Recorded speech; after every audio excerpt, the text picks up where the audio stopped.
ഇന്നത്തെ നമ്മുടെ പരിപാടീസ് എന്ന് പറഞ്ഞാൽ ഇന്ന് നമുക്ക് ക്ലാസ്സേ ഉണ്ടായിരുന്നില്ല. അപ്പോൾ വിചാരിച്ചു എന്തായാലും കോളേജ് വരെ വന്നു, അപ്പോൾ നമുക്ക് ക്യാൻറ്റീനിൽ പോയിട്ട് എന്തെങ്കിലും ഫുഡ് കഴിക്കാമെന്ന് വിചാരിച്ചു. ഈ ഇരിക്കുന്ന ഒരു സ്പോട്ട് കണ്ടോ, ഇത് ഞങ്ങളുടെ ഫേവറേറ്റ് സ്പോട്ടാണ് ക്യാൻറ്റീനിലെ. ഇവിടെ ആരെങ്കിലും അഥവാ വന്നിരിക്കുവാണെങ്കിൽ അവർ ഫുഡ് കഴിച്ച് പോകുന്നവരെ ഞങ്ങൾ അവിടെ വെയിറ്റിംഗ് ആയിരിക്കും ഇവിടെ ഇരിക്കാൻ വേണ്ടിയിട്ട്. അതെന്തോ പ്രത്യേക തരം അസുഖമാണെന്ന് ഞങ്ങൾക്ക് പലപ്പോഴും തോന്നിയിട്ടുണ്ട്. അതെന്താ സംഭവം എന്നറിയില്ല. അപ്പോൾ ഇന്ന് നമ്മൾ ഓർഡർ ചെയ്യാൻ നോക്കിയത് എല്ലാവരുടെയും വികാരമായ മുട്ട പപ്സ് ലൈമുമാണ്. പക്ഷെ എന്തോ നിർഭാഗ്യവശാൽ അവിടെ മുട്ട പപ്സ് ഉണ്ടായിരുന്നില്ല. അപ്പോൾ ഞങ്ങൾ അവിടെ ഉണ്ടായിരുന്ന ലേസ് ഓർഡർ ചെയ്തു. ലൈമും ലേസും എന്ത് കോമ്പിനേഷനാണെന്ന് ചോദിച്ചു കഴിഞ്ഞാൽ എനിക്കറിയില്ല.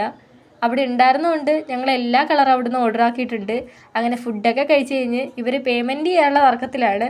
ഞാൻ ഓസിയാന്ന് പണ്ടത്തെ വീഡിയോയിൽ പറഞ്ഞിട്ടുണ്ട്. അങ്ങനെ അവർ പേയ്മെൻറ്റൊക്കെ ചെയ്ത് കഴിഞ്ഞ് ക്യാഷ് ബാക്ക് കിട്ടുമെന്നും പറഞ്ഞിട്ട് ചെയ്തതാണ്. പക്ഷെ 1 രൂപ ക്യാഷ് ബാക്ക് കിട്ടി. അപ്പോൾ അത്രയൊക്കെ ഉള്ളൂ ഇന്നത്തെ വീഡിയോ. ടാറ്റാ.